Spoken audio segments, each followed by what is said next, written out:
pada pagi hari yang cerah ini kita akan belajar matematika. Bukan saja menghitung, tetapi kalian akan berdiskusi, bahkan kalian akan berkreasi.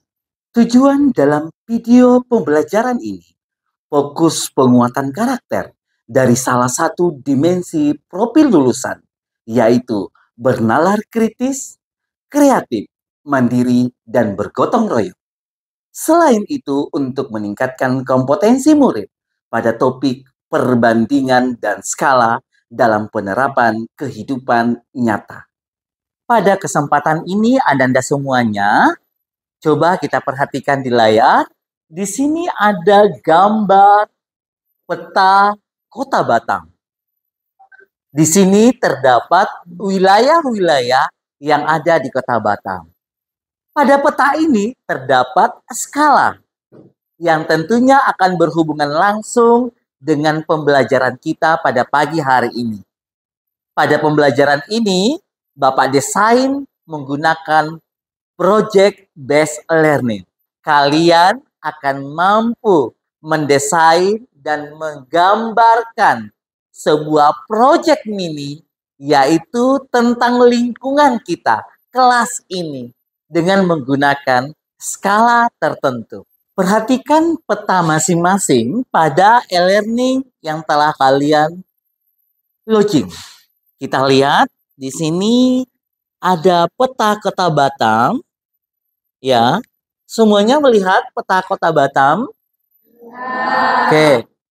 Kalau jarak dari Batam Center ke Nagoya pada peta adalah 6 cm. Dan jarak sebenarnya itu ternyata 12 km. Coba kalian periksa petanya, di zoom maupun dilihat bagaimana jarak yang sebenarnya antara Batam Center ke Nagoya. Dari hasil pengamatan kalian pada peta masing-masing, tentunya mungkin kalian bertanya-tanya, jarak yang sebenarnya begitu jauh, yaitu 12 km dari Nagoya ke Batam Center. Coba perhatikan, Bapak ilustrasikan pada papan tulis. Pada kesempatan ini kalian akan berdiskusi. Kenapa bisa seperti ini?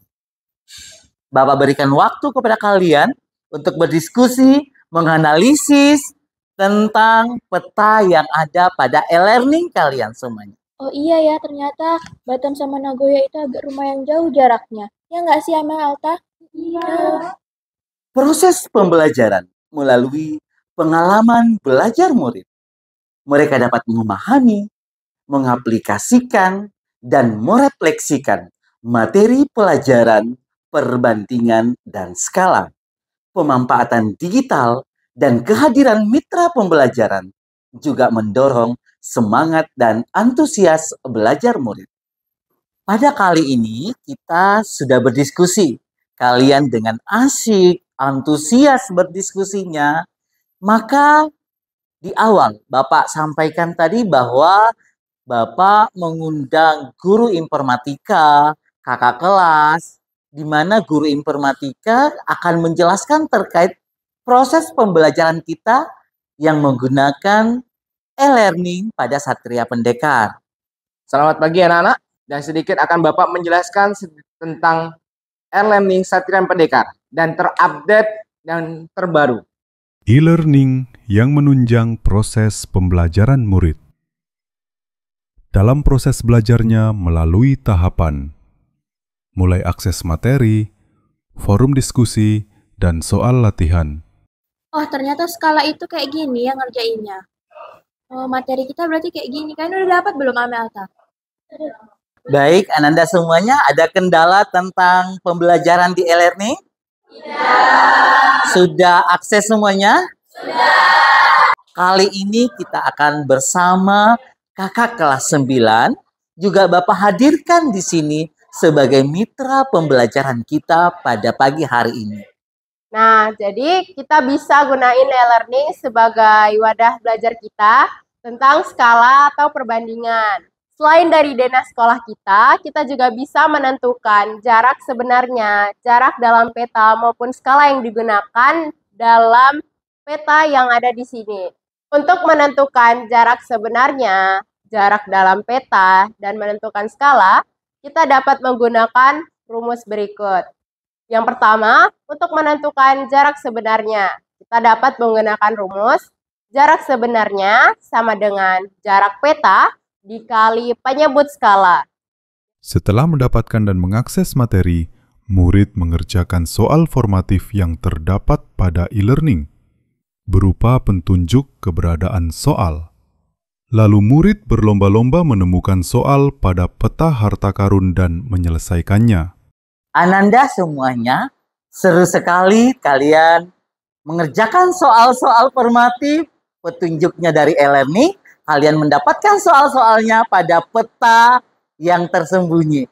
Keren, luar biasa, kalian luar biasa. Baik anak bapak semuanya, untuk melanjutkan proyek mini kalian, yaitu membuat denah kelas kita dengan menggunakan skala di e-learning. Sudah ada penugasan di sana, sudah ada LKPD. Kalian akan menghitung jarak sebenarnya dan jarak pada peta. Di sini Bapak sediakan alat ukur, kemudian ada karton untuk membuat dan menggambar denah kelas kita. Ayo kita mulai ngukur yuk. Sini Din, aku bantu. Secara berkelompok, murid mengukur secara langsung tinggi, lebar, dan panjang ruang kelas. Dengan menggunakan alat ukur meteran, mereka mencatat hasil pengukurannya dengan teliti. Jadi teman-teman, skalanya pada denah kelas yaitu 7:100. Jarak sebenarnya yaitu 10 meter dan jarak pada peta yaitu 70 cm. Nah, ini adalah presentasi dari kelompok saya. Apakah teman-teman ada yang ingin bertanya? Apa masalah yang kalian hadapi saat membuat denah kelas dan menghitung skalanya? Silakan. Baik, terima kasih Imran atas pertanyaannya. Tidak cukup kesulitan, tapi kesulitan kami adalah menentukan titik atau angka saat mengukur denah. Kita harus benar-benar teliti ya dalam menentukan angkanya atau melihat angkanya. Dampak dari proses pembelajaran ini, murid lebih kritis, lebih kreatif, mandiri, dan suka berkolaborasi. Hasil asesmen sumatif menunjukkan seluruh murid mendapatkan nilai yang sangat memuaskan. Ada yang bisa menyimpulkan? Skala adalah perbandingan antara jarak pada gambar, peta, atau denah dengan jarak sebenarnya. Ada lagi nak yang bisa memberikan kesimpulan? Saya Pak, untuk mencari jarak sebenarnya diperlukan jarak pada peta dikali dengan penyebut skala. Konsep skala ini dalam kehidupan sehari-hari, kebermanfaatannya. Apakah bermanfaat untuk kita semuanya? Siapa yang bisa menjawab? Oke, Peget, silakan. Kita dapat mengukur dan mengetahui jarak sebenarnya Pak pada peta atau denah. Dan pada saat berpergian. Oke, di saat bepergian kita dapat mengukur berapa panjang perjalanan kita, berapa jauh perjalanan kita. Tuntas sudah rangkaian pembelajaran kita pada hari ini. Dan sebelum kita tutup, di e-learning kita ada di situ tadi kalian menyelesaikan soal formatif. Dan kita akan tutup dengan mengerjakan soal sumatif. Silakan dibuka e-learning masing-masing. Silakan langsung masuk dan kerjakan pada soal pada menu soal sumatif. Baik anak bapak, waktunya sudah selesai. Di sini nilainya sudah masuk semua. Keren, luar biasa soal-soal yang bapak berikan. Di soal sumatif ini kalian jawab dengan tuntas. Dan alhamdulillah ada yang dapat 100. Ya, ada yang 90 dan tidak ada yang rendah. Semua tinggi semuanya. Alhamdulillah itu salah satu bukti bahwa pembelajaran kita hari ini berhasil. Tepuk tangan untuk kita semuanya. Dengan proses belajar ini, saya sadar betapa pentingnya materi ini dalam kehidupan sehari-hari. Saya lebih kritis, lebih kreatif, mandiri, dan suka berkolaborasi. Saya lebih antusias belajar melalui e-learning, cepat memahami materi, karena langsung praktek mengukur dan menghitung.